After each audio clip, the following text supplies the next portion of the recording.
Alright, let's just jump right into this.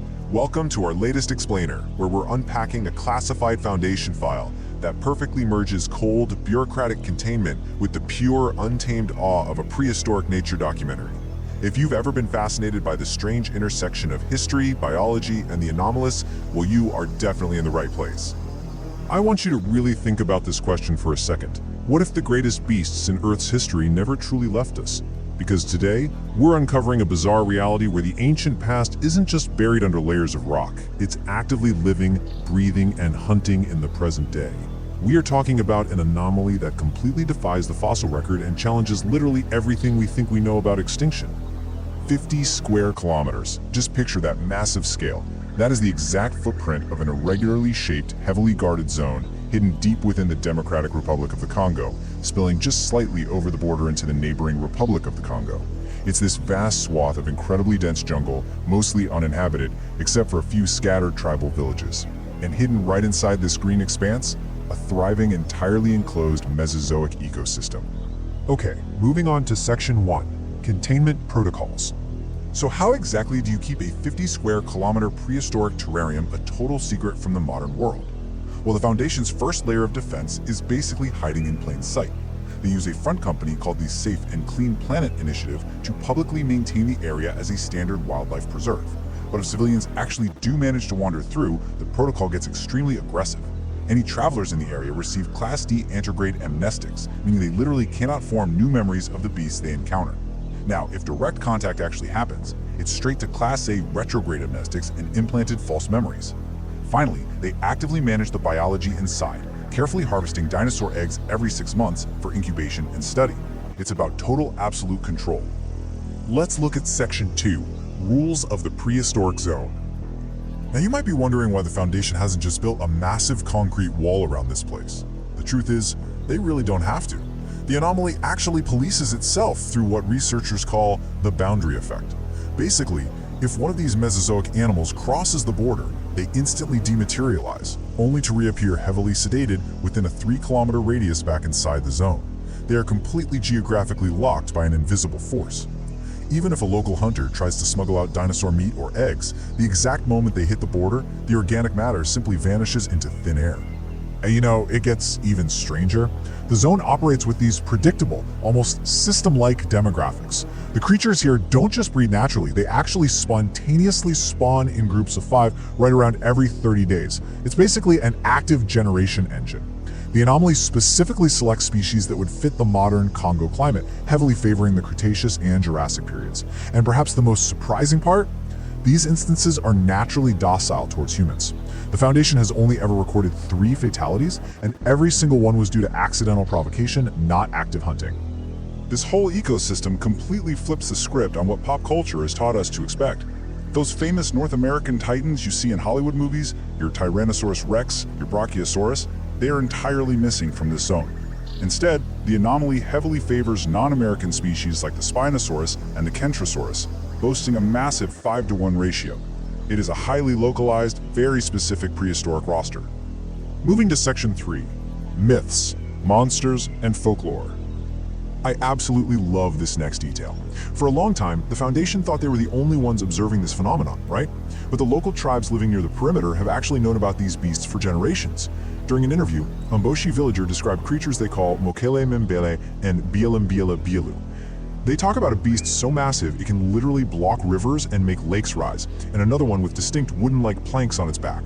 This really grounds the massive anomaly in over 200 years of real, generational human folklore. To the locals, these aren't anomalous entities at all. They're just another part of the dangerous jungle.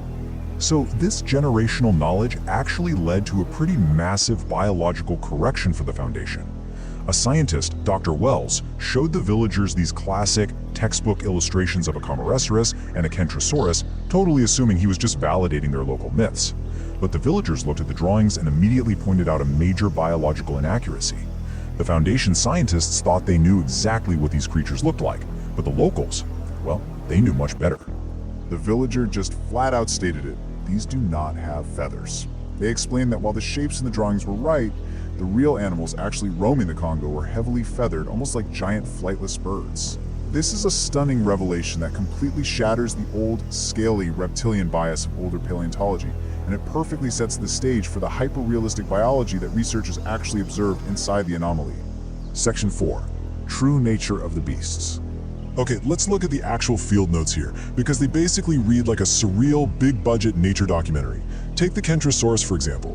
It's quasi-amphibious. It can literally hold its breath for up to an hour, letting algae grow all over its backplates so it perfectly camouflages as a living bush floating in the water. Then you have the Troodon, which exhibits chimpanzee-like intelligence, actually using rudimentary tools to pick fruit and even throwing rocks at its prey. And the Baryonyx? They use their powerful tails to shoot through the water, hunting fish exactly like modern crocodiles. This isn't just surviving, this is living, breathing, evolutionary adaptation. Now, this next detail completely crushes cinematic expectations. Dr. Neal specifically notes the heartbreak of a colleague upon finally seeing a real, living Spinosaurus. Instead of this towering, upright bipedal movie monster, the reality is a quadrupedal creature completely covered in duck-like feathering. Its skeleton is literally unsuited for walking upright. It brilliantly illustrates that gap between Hollywood monsters and the actual, sometimes quite awkward reality of biological evolution. But you know, sometimes reality is even cooler than fiction. The Foundation team discovered a completely new, unrecorded species, a four-winged flying dinosaur with wings on both its arms and its legs. Just imagine a camera capturing this creature, boasting iridescent, raven-black plumage swooping through the deep, misty jungle greens of the Congo Basin. The researchers aptly named this incredible discovery Microraptor foundationii. Moving on to Section 5, Field Notes on a Brutal Ecosystem. Now, despite all these wondrous discoveries and the generally docile nature of the beast toward humans, make no mistake, this is not a petting zoo. Dr. Neal recounts watching a Triassic crocodile casually drinking at a lake, only to be ambushed out of nowhere by a pack of Coelophysis. They slashed its jugular and stripped the corpse to the bone in moments. He compared it directly to piranhas tearing apart a cow in the Amazon. It's a stark reminder that sudden, vicious violence is a constant, ambient reality out there in the field. Because right beneath that awe of discovery, you have an ecosystem completely driven by raw, unfiltered survival. The Dilophosaurus here isn't that tiny dog-sized spitter from the movies, it's a terrifying 6-meter-long apex predator. The researchers realized that the crocodile from the previous log had actually shattered its ankles. It had fallen, leaving it completely vulnerable to the pack. And in one of the most gruesome logs recorded, a Therizinosaurus essentially decapitated a Carnotaurus in a brawl. It then cut open the corpse, dipped its massive claws into the carcass, and literally painted the surrounding trees with dinosaur blood just to mark its territory. Let's look at our final section, Section 6, the unrecorded alpha variants. As if standard dinosaurs weren't enough to deal with, there is a specific classification that keeps Foundation researchers constantly looking over their shoulders: SCP-1265 alpha instances. These are creatures that literally do not exist in mainstream science yet. No fossils have ever been found, and unlike the standard relatively docile instances, these alpha variants are characterized by unprovoked, extreme aggression. They will indiscriminately charge at researchers, vehicles, and other animals. They are the true, unpredictable wildcards of the Congo. To give you an idea of just how bizarre these alphas can get, the team found an entirely unknown ceratopsid. It had a single horn, a dragging tail which is highly uncharacteristic, no head frill at all, and what looked like actual floppy ears. Without any warning or provocation whatsoever, this strange, aggressive creature violently gored a peaceful Pachyrhinosaurus. It perfectly encapsulates the terrifying randomness of encountering an unrecorded alpha instance in the wild. But here is the absolute craziest part of all this, what we can call the alpha paradox. If paleontologists out in the normal mainstream world dig up a fossil and officially discover a new species, the Foundation reclassifies the living animal inside the zone. But here's the anomalous twist. The exact moment it gets discovered by the outside world, the living alpha instance inside the Congo mysteriously loses every ounce of its hyper-aggressive tendencies.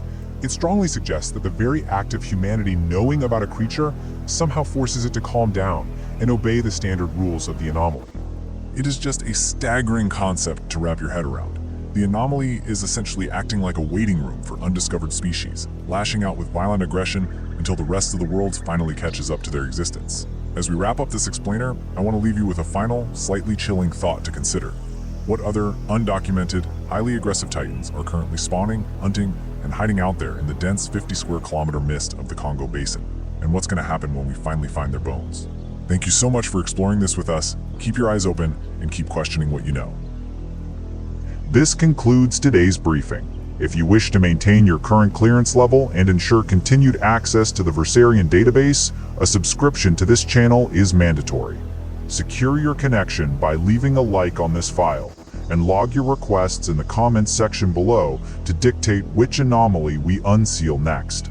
Stay vigilant and expect your next set of logs every day. Secure, contain, protect.